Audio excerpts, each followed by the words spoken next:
Hi Special Agents, Mrs G back again with some more maths reasoning practice. This video is going to help you with position and direction questions. Okay, so you may notice in class that you're doing lots of little different bits of maths, and this is just to really help you with the Special Agent tasks that are coming. Okay, so position, direction, which way do we go?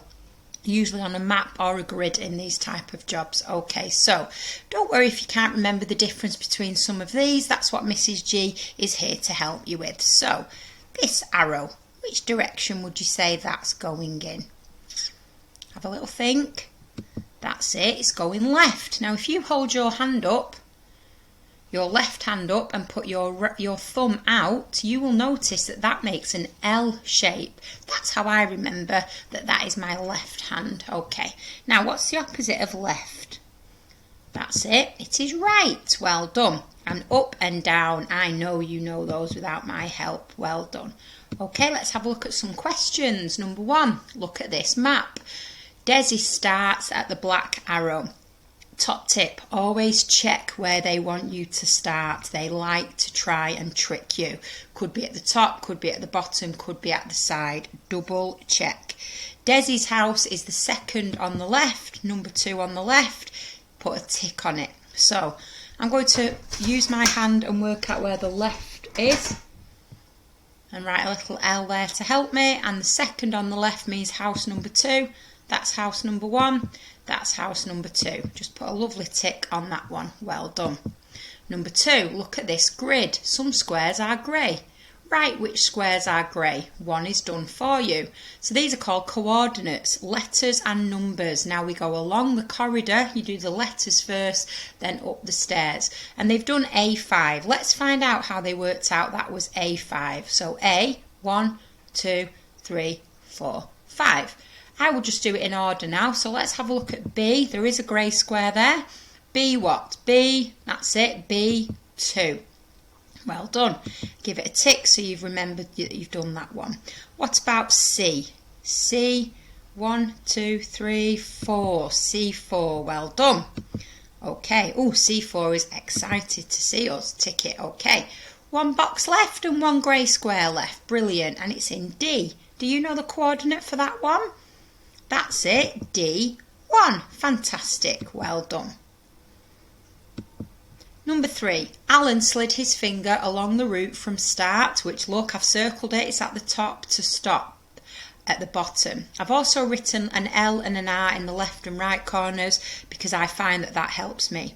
He started writing how his finger moved. Complete the moves. So he's written left 3, down 1, right 2, down 2. And the red line is showing left 3. It's headed towards the L and it's gone along 1, 2, 3 squares. The blue line is the next direction, down 1. The green line is showing right 2, headed towards the R, 2 squares. And the orange line is down 2, 1, 2, which means we've got to work out which direction this journey is. Okay, because we've got to end at where it says stop. So this line, is it going left or is it going right? That's it, it's going left. But how many squares? Left 1, 2, 3. Left 3. Let's write each direction down as we work it out. Okay, which direction is this line going?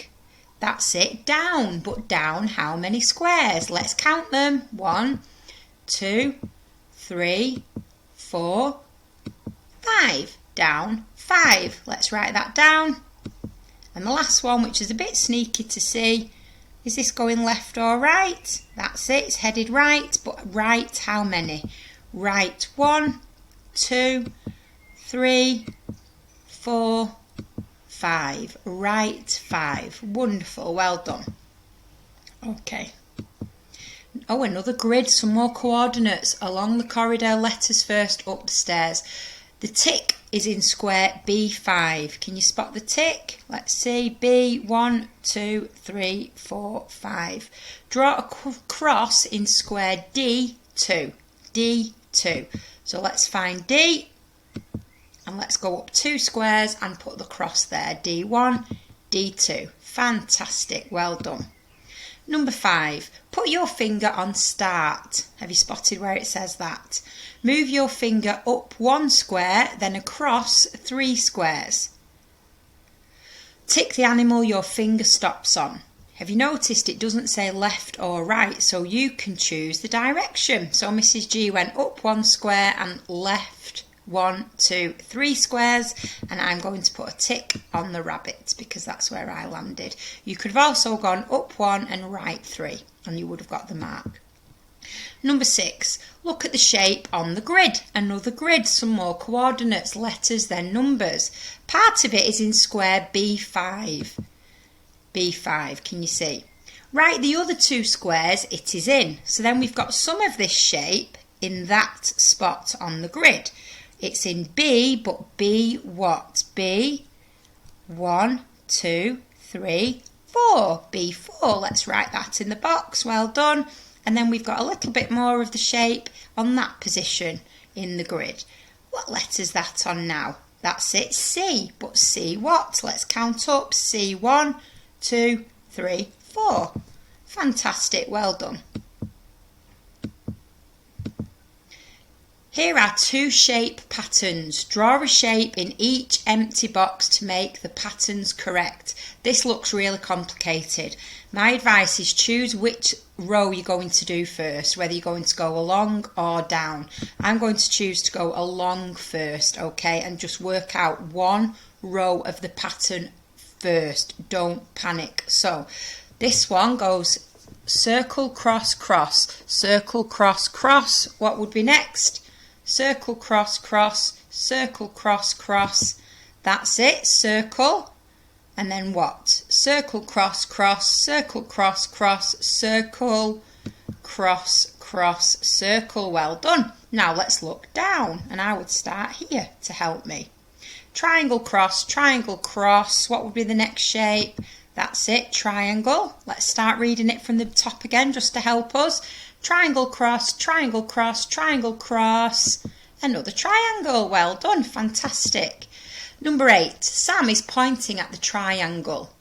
He turns a half turn. Tick the shape Sam is pointing at after the half turn. It doesn't tell you whether you need to go to the left or the right. When I saw this, it reminded me of a clock. And it sort of looks like Sam is pointing at 12. Put your hands up. It's o'clock. Now I can remember that the big hand is 6. This is my trick. I've gone halfway round. It's half past. So I'm just going to go in the direction of the clock. And that would mean that Sam is pointing to the pentagon. And I would put a tick on there. Okay, so number 9. Put a tick below the 4th black bead. Not the 4th bead. And a bead just means the circles, guys. Nothing too tricky. Don't let this one trick you. The 4th black bead. Ignore the white bead. So work out which one the number 4 is. I would always start from the left. That's the 4th one, number 4, and just give it a tick. Well done, guys. Don't let that one trick you. How sneaky is that one, special agents? Oh, another map. Number 10, look at the map. Jack walks along the path from home to school. From home at the top. Complete the routes that Jack walks. So they've done some of this for you. South 2, west 3. Some new direction words now. Look at the compass. Look at the compass. So north is another word for up. South is another word for down. West is another word for left. East is another word for right. So we've got to work out where he goes next. So south 2, down 2, 1, 2. West 3, 1, 2, 3. How would you describe these blocks now? So we've just done those there. That's where he's gone so far. Where would you go next? North or south? Up or down? That's it. Down, south. South how many? South 2. S2. Well done. Now which way is he going to go? Is he going to go west, left or east, right? That's it. It's going to go east 1. E1. Well done. And then he's almost at school. Is he going to go up, north or down, south? That's it. He's going to go down, south 1. Okay, fantastic. So just write S1. And then he's got to school. Well done. Well done, special agents. Leave me a like if you'll be tuning in next time. Bye for now.